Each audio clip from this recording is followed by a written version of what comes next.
Stone rises where movement once flowed. Hills harden into fortresses. Paths narrow.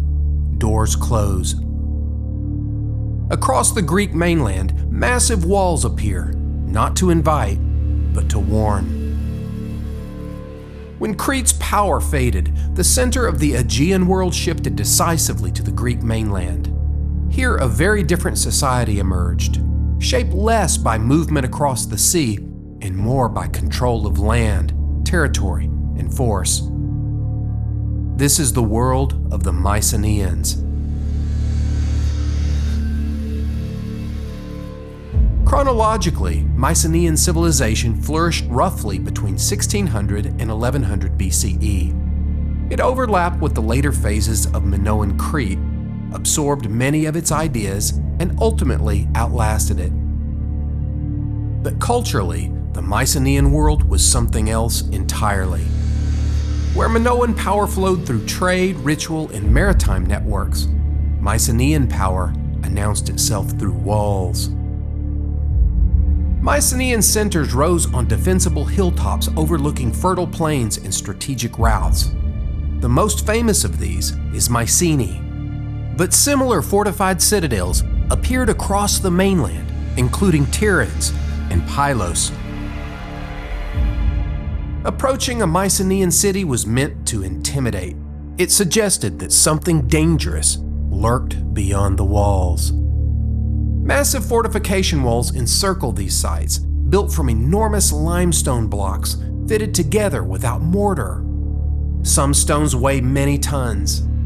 Later Greeks believed that no human builders could have constructed such walls. They attributed them instead to the Cyclopes, the one-eyed mythical giants of immense strength. Writing in the 2nd century CE, the traveler Pausanias claimed that the walls of Tiryns were as astonishing as the pyramids of Egypt. Architectural historians still use the term Cyclopean masonry. Mycenaean fortifications were not only massive, they were intelligent. At Tiryns, the main ramp leading into the citadel was deliberately engineered to disadvantage attackers. Most warriors carried their shield on their left arm and their weapon in their right. By forcing attackers to ascend from the right, the ramp exposed their unshielded side to defenders above.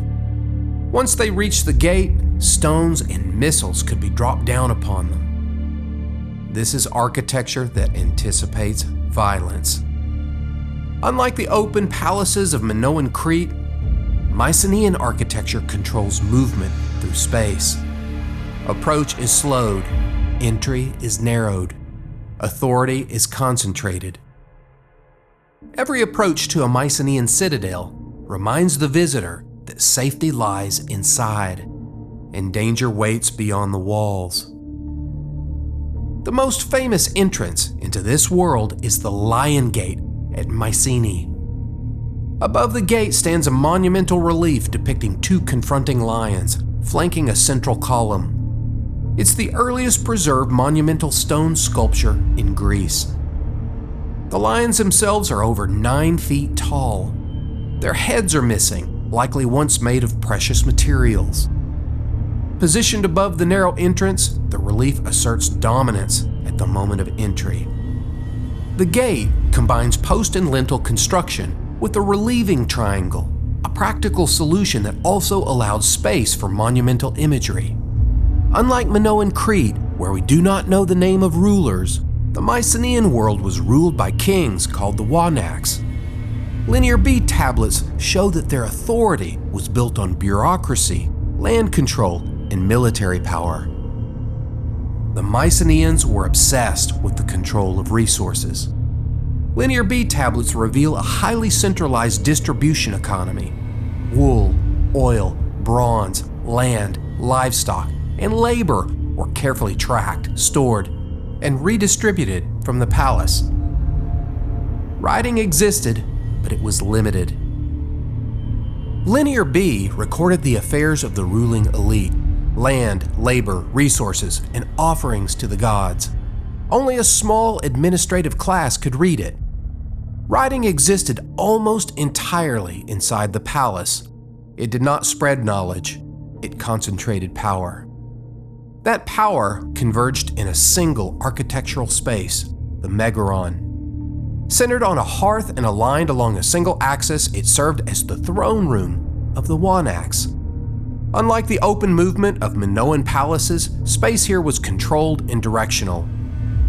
If Mycenaean walls intimidated from the outside, the megaron enforced authority within. Just inside the walls of Mycenae lies Grave Circle A, a royal burial ground containing deep shaft graves.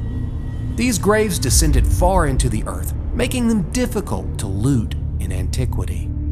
As a result, archaeologists uncovered an extraordinary concentration of gold, weapons, and ceremonial objects. Gold appears here not as decoration, but as proof of elite identity. Portable, unmistakable, and meant to endure beyond death. Among the most famous discoveries are gold funerary masks, hammered from thin sheets using the repoussé technique.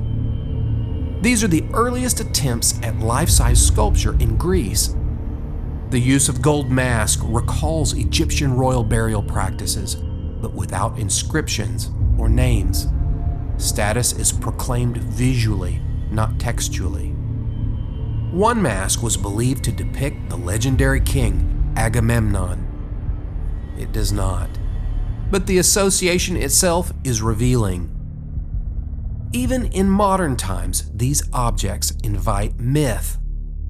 Mycenaean elites were buried with swords, inlaid daggers depicting lion hunts, drinking vessels, and armor. Death did not diminish status, it displayed it. Later Greeks remembered Mycenae as rich in gold, a phrase that echoes archaeology as much as poetry. Later Mycenaean rulers were buried in monumental tholos tombs, beehive-shaped chambers built into hillsides using corbelled vaulting. These structures used no mortar. Each stone projects inward until the walls meet at the top. These tombs were massive projects that required long-term planning and labor, almost certainly begun during a ruler's lifetime. The largest of these, the so-called Treasury of Atreus, rises more than 40 feet high. It remained the largest enclosed stone space in the world for over 1,000 years. Not until the Roman Pantheon would a larger interior volume be achieved, using entirely different technology. These tombs were not hidden, they were meant to be seen, lasting reminders of who ruled, even in death. Mycenaean art reflects the priorities of this society with striking clarity. Unlike Minoan art, where women dominate ritual imagery, Mycenaean art is overwhelmingly male, martial, and hierarchical. Women appear rarely, often at the margins. On the warrior vase, a woman gestures farewell as armed men march to war. The warrior vase itself is a crater, a mixing bowl used to dilute wine with water and sometimes used as a grave marker. Mixing wine with water was considered a mark of civilized behavior in Greek culture. Drinking wine undiluted was associated with excess and with barbarians. Yet the imagery on the vessel is anything but peaceful. The figures are rigid and frontal.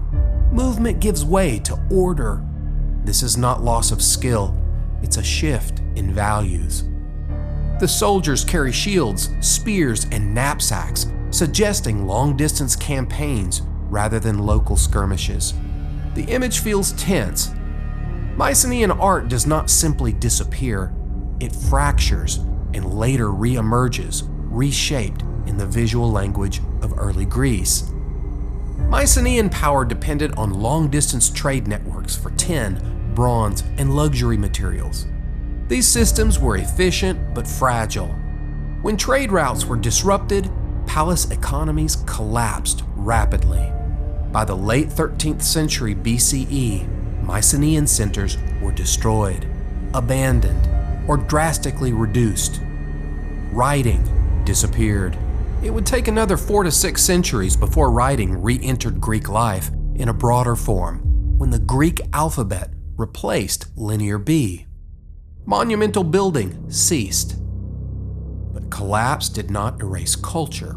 Greek language persisted, even without palaces or writing. The gods remained, and stories about the past continued to circulate. In the centuries that followed, stories were preserved not in stone or text, but through oral poetry, composed, performed, and transmitted across generations. This tradition emerged in a world without writing. By the time Homer composed the Iliad and the Odyssey in the 8th century BCE, the Mycenaean world was already distant history, remembered as a heroic age, populated by legendary figures. Homer preserves a vision of that past, but not a record of it. Archaeology reveals a society far more bureaucratic, fortified, and tightly controlled than epic poetry suggests. When palaces fell and writing vanished, stories endured. Mycenaean art marks a decisive turn in Aegean history. From Cycladic abstraction to Minoan motion to Mycenaean power, the Aegean world grows increasingly tense, increasingly fortified. Greek art will inherit all of this: the memory of the sea, the discipline of the mainland, and the unresolved weight of collapse. Before classical Greece, there was a world of walls and warriors, and it shaped everything that followed.